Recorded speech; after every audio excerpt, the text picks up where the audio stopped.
মসজিদের নির্মাণ ব্যয় 10 কোটি টাকারও বেশি, কিন্তু সেই মসজিদেরই একজন ইমামের বেতন মাত্র 6,000 টাকা। দেশের প্রায় প্রতিটি মসজিদেই ইমামদের বেতন নিয়ে রয়েছে এমন বৈষম্য। অধিকাংশ ইমামই হাসি মুখে করে যান সামান্য বেতনের এই চাকরি। কেউ কেউ আবার ইমামতি ছেড়ে বেছে নিতে বাধ্য হন অন্য কোনো পেশা। নড়াইল থেকে রাকিব জিসান জানাচ্ছেন বিস্তারিত।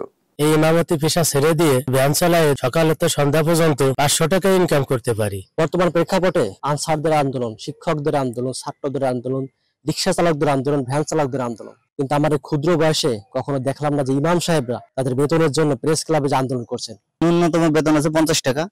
উনার বাচ্চার যাবতীয় সব প্রাইভেটের খরচ সবকিছু দিতে পারতেছে, ডিশ বিল দিতে পারতেছে, ওয়াইফাই, মোবাইলে প্রত্যেক মাসে নেট বিল 500 টাকা 700 টাকা খরচ করতে পারতেছে, কিন্তু 50 টাকা ইমাম সাহেবের বেতন বছরকে বছর বাকি। আপনি আগে কি করতেন?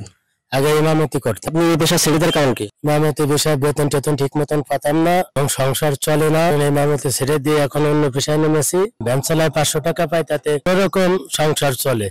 আপনারা যে স্যালারি পান এতে কি আপনাদের আসলে চলে? আলহামদুলিল্লাহ, আল্লাহ বাকি চালান, আল্লাহ বাকি ব্যবস্থা করেন, কিন্তু আমাদের তার ভিতরে একটু চেষ্টা থাকে আর কি। আল্লাহ পাক ব্যবস্থা করে দেন, এইভাবেই আমরা চলি আর কি। ইমাম সাহেবদের আর আমাদের মধ্যে পার্থক্য এইটুকুই যে আমাদের যদি 20,000 টাকা বেতন পাওয়া হয়, আমাদের যদি কেউ জিজ্ঞাসা করে যে আপনাদের চলে, আমরা বলতাম যে না ভাই, অনেক সমস্যার মধ্যে আছি। কিন্তু ইমাম সাহেবরা যদি 4,000 টাকা বেতন পায়, হাসি মুখে বলে যে আমাদের চলে যায়। বাজারের যে পরিস্থিতি তাতে দেখা যায় যে 500 টাকা নিয়ে গেলেও কোনো বাজার হয় না বর্তমানে। আপনি যে এই সম্মানিত পেশায় ছিলেন, এখন এই পেশা ছাড়িয়ে দেন, ভ্যান চালাচ্ছেন, এটা কি আপনার কাছে খারাপ লাগে? এটা আমার কাছে খুবই খারাপ লাগে, খুবই কষ্টের।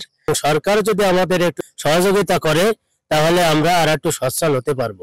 আপনাদের এই মহান পেশা, সম্মানী পেশায়, এই পেশায় কিন্তু আপনাদের মানুষের প্রতি মুখাপেক্ষি হতে হয়। সরকারের কাছে আপনাদের কোনো দায় দাবি আছে? আমরা তো অবশ্যই দাবি করি, সেরকম কি পাচ্ছে না বা আসছে না বা হবে কিনা আল্লাহ বাকি ভালো জানেন।